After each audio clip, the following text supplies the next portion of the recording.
مراسلنا شامل الجولاني من مدينة القنيطرة. السلام عليكم أخي شامل.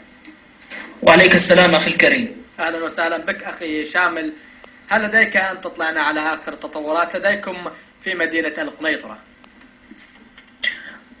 بداية بسم الله والصلاة والسلام على رسول الله وعلى آله وصحبه الله.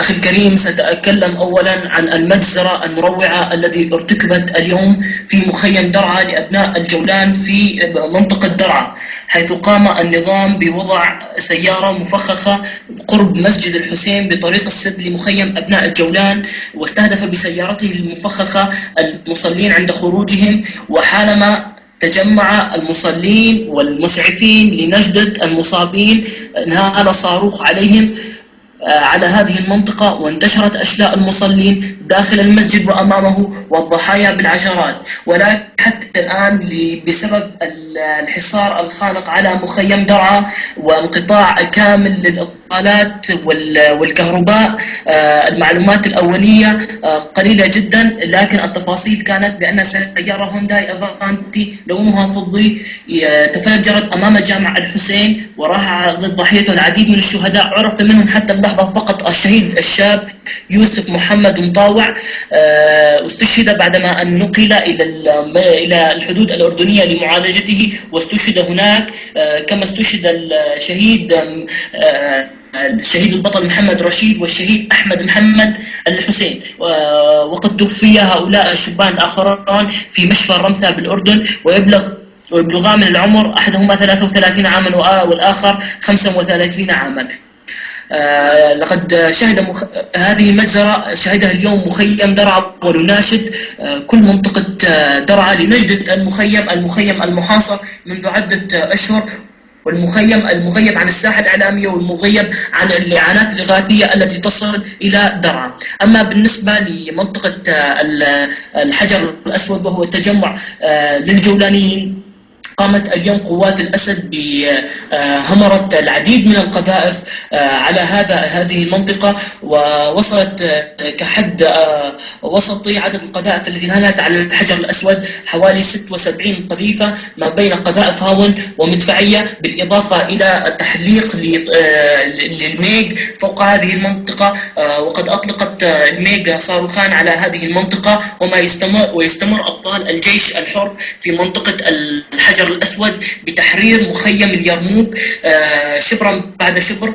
ووصلت الاشتباكات اليوم بين أبطالنا وعبيد الأسد حتى دوار البطيخة، وما يزال الأبطال يتقدمون باستمرار ويحاولون على منحى آخر تحرير شارع 30 الذي توزع به القناصة من جميع النقاط، بالإضافة إلى قصف عنيف على شارع 30 للنقاط التي يتواجد فيها أبطال الجيش الحر، منطقة القاعة القريبة من الميدان، حيث توجد هناك 4 دبابات تقوم بقصف المنطقة.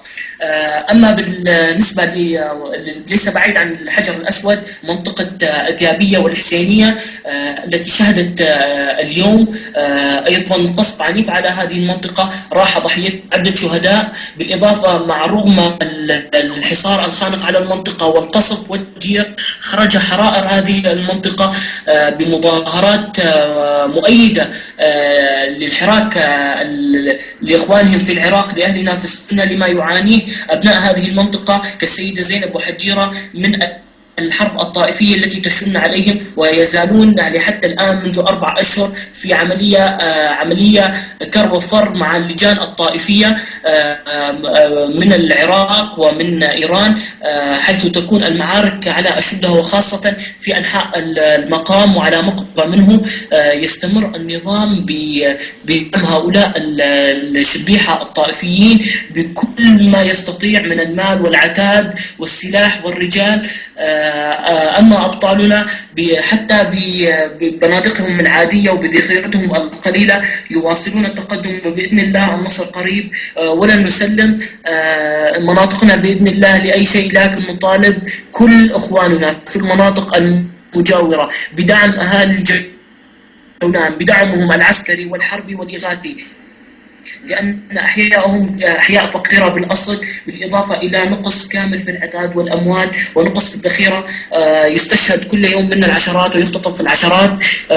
نرجو منهم أن يضعوا يدهم في أيدينا وأن تنتهي حالة التغييب وحالة التهميش على أبناء الجولان، سواء في المخيمات والمناطق في ريف دمشق أو في ضواحي دمشق أو حتى في القنيطرة. نعم أخي شامل، ما هو الوضع الإنساني لديكم؟ أخي بالنسبة للوضع الإنساني، بعد أن حركة المواصلات في منطقة القنيطرة تكاد تشهد حالة شلل بالكامل بسبب نقص حاد للماء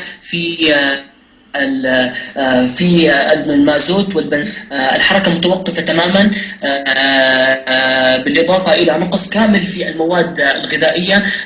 لكن هناك نقص شديد في المواد الطبية. نطالب اخواننا في التنسيقيات المتاخمة لنا دعمنا. لكن في منطقة القنيطرة حدث اليوم من تل أحمر، قامت الكتائب المتواجدة على أحمر بشن هجوم على قرية بير عجم، لكن استطاع أبطال الجيش الحر المتواجدون في قرية بير عجم بصد هذا الهجوم، واستطاعوا عطب آلية زيل كبيرة، ولاد الجيش الأسدي بالفرار بعد أن كانوا متوقعين أن يكون الثوار منهارين بسبب الحصار الدائم الذي كان مستمر 3 شهور. ظنوا أنهم قد أنهكوا الثوار ونفذت ذخيرتهم ونفذت المؤن، لكن الحمد لله كان الثوار لهم بالمرصاد وردوهم على أعقابهم. شكرا لمراسلنا شامل الجولاني، لقد حدثتنا عن آخر تطورات